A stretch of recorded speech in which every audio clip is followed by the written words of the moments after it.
Hey guys, welcome back. This is topic 1.7, the relationship between states and the federal government for AP US government. In this lesson, you're going to learn how the powers of the federal government and state governments explain negotiations and their balance of power, and how the federal government can influence the states. So let's talk about federalism. Federalism is the relationship between the federal government and the states, which creates a back and forth balance of power. Now, there's a couple of definitions that you need to know for this. First, exclusive powers. These are enumerated powers. These are powers specifically written in the Constitution for the national government. Concurrent powers are powers that both levels of government, both states and the national government, can use at the same time. This would be things like taxes. And reserved powers. These are powers that only the states have the right to, and this was created by the 10th Amendment. Federalism is really created in Article 4 of the Constitution. Article 4 establishes the responsibility of the states to one another. This includes the full faith and credit clause, which means that states will respect what other state courts have decided. If you're a citizen of one state, you're considered a citizen in another state, etc. It also outlines the federal government's responsibility to the states, how to make new states, and it requires that states have a republican form of government. That way we don't have a state within the country that has a communist form of government or a monarchy. Article 4 also gives states protections. They give states protections from invasion, so another country can't come in and invade the state and the national government not do anything about it. And it also protects the states from domestic violence. Now, we're not talking about spousal abuse here. We're talking about one state attacking another state. So, after the Georgia-Florida game, we can't go and invade Florida. Or like Shays' Rebellion, where member citizens within a state actually attacked their own state. The 10th Amendment is important to federalism because it provides the basis for state power. Any power not given in the Constitution to the federal governments is given to the states in the 10th Amendment. These, remember, are called reserved powers. There are multiple ways that countries can set up powers between their levels of government. And our framers, when they set up our government, intended for each level to have clear-cut rules as to what each of their roles would be. This is called dual federalism. You can think of this like a layer cake. Each layer of government is neatly separated and they don't overlap. What has ended up happening, though, is that our layers and powers have gotten mixed and swirled together and are constantly in flux. This is more like a marble cake, and it's called Cooperative Federalism.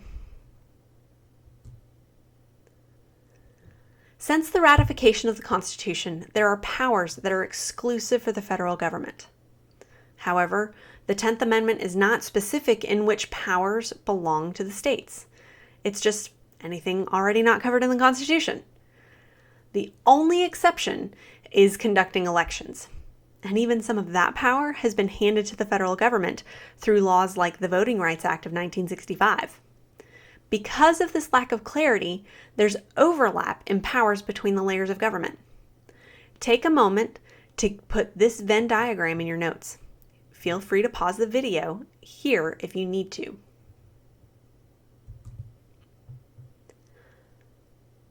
So, who has control of our schools? Is it the local government, the state government, or the national government? Technically, the answer is all three. But schools aren't covered in the Constitution, so how did the national government get involved in a matter that is clearly, or maybe not so clearly, reserved for the states in the 10th Amendment? Well, money. They did it through money. And who wouldn't want to take money from the federal government? I mean, states aren't going to say no to that. When the federal government gives money to states and allows the states to set the rules for how that money is dispersed within the state, it is called a block grant. it shifts the balance of power towards the states. They're giving money and the states can do what they want with it to an extent.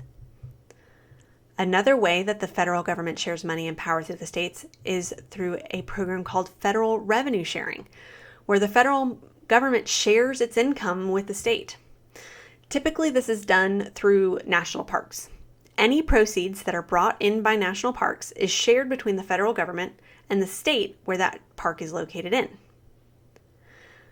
But sometimes money that the federal government gives has strings. And those strings mean federal involvement in something that is clearly reserved for states. When the federal government gives the states money, but tells them exactly how to spend it, it's called a categorical grant. These grants shift the balance of power back toward the federal government. Finally, there are times when the federal government shifts the power all the way back to itself through what are called unfunded mandates.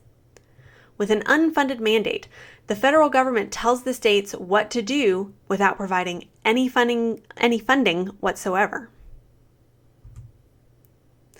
So you can think of grants like this. Block grants are kind of like the federal government giving the states a bunch of ingredients, and the states can make whatever kind of baked goods they want. Categorical grants would be like if the federal government gave the states the ingredients, but then provided a recipe that the states have to follow exactly. An unfunded mandate would be if the federal government gave the states a recipe and said, you have to make this recipe, but not give them any of the ingredients at all. So, in this lesson, you should have learned how powers of the federal and state governments explain negotiations in their balance of power, and how the federal government influences the states. If you missed any of this, please go back now and re-watch any parts of the video that you need to. Then, answer the summarizing question in your notes so that you can get a stamp the next time we're in class. All right, guys, that's it for now. We'll see you later. Bye.